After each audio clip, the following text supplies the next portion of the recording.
But at the end of it, I don't want to go because these things are all, the tapes are available, the records are there. In fact, only about 2 weeks ago I saw a set of the records again. The transcripts are available. But we talked about the Nigerian situation,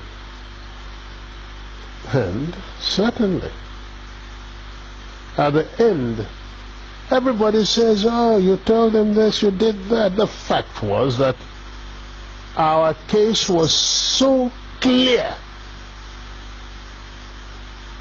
that I actually believe at the end of Aburi that the problem was not Gawan, but probably some ambassadors in Lagos who were pressing for something else. Because we understood each other. We agreed on every single point. The drafting was, in fact, my chief secretary with 2 other chief secretaries from the other side. They said, no, and drafted and agreed. We looked at it, we agreed. General Ankara read over the whole report again to us at the end, asked us if we wanted to amend anything. No. At the end of all that, the position was so good that actually Ankara drove Jack, Gawan and myself to the airport. Jack was sitting on his left, I was sitting on his right. He was in the middle. And in the course of that journey, at a point, General Ankara shook his head and said, oh, thank you. Thank you. If only we can go on like this, everything would be all right. I believe I was the one. As I do now from time to time, I go for the dramatic. Suddenly I picked up Gawan's hand, put it on Ankara's lap, brought my other hand, placed it on it, and I said, General Sir, hold us together, I want to say something. So General Ankara put his hand on top of the 2 hands, and I said, General, I want to assure you that I am totally satisfied with everything we said. I will even go further and say to you something I did not say at the conference, and that is that once we have implemented everything we have said, I would ask you for one favor and one favor only, and that would be to be the one to propose Jack Gawan as a head of state of Nigeria. It was a 2-day conference of peers and old mates, but its aftermath produced even further controversy.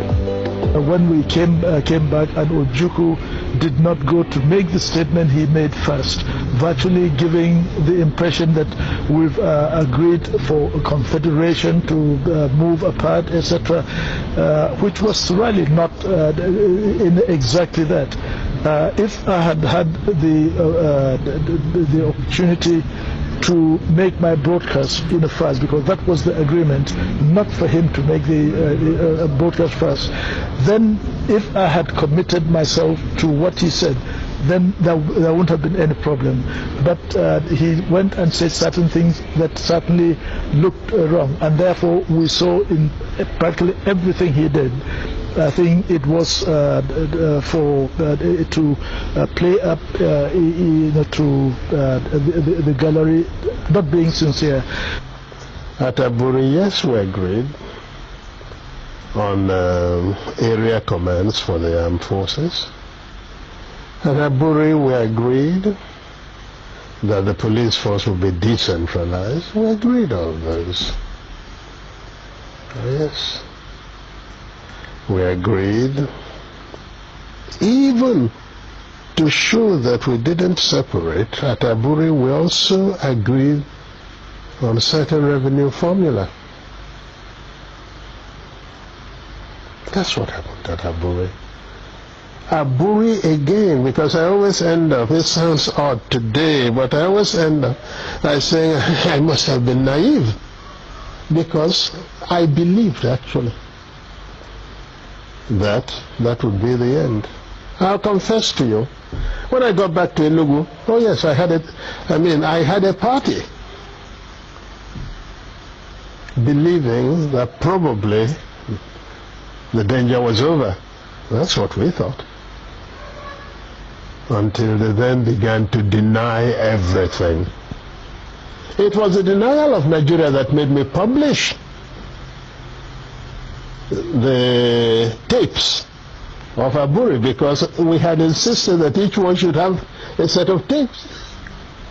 Everybody talks about confederation. Go and look at the transcript. There is no time that the word confederation came from my lips.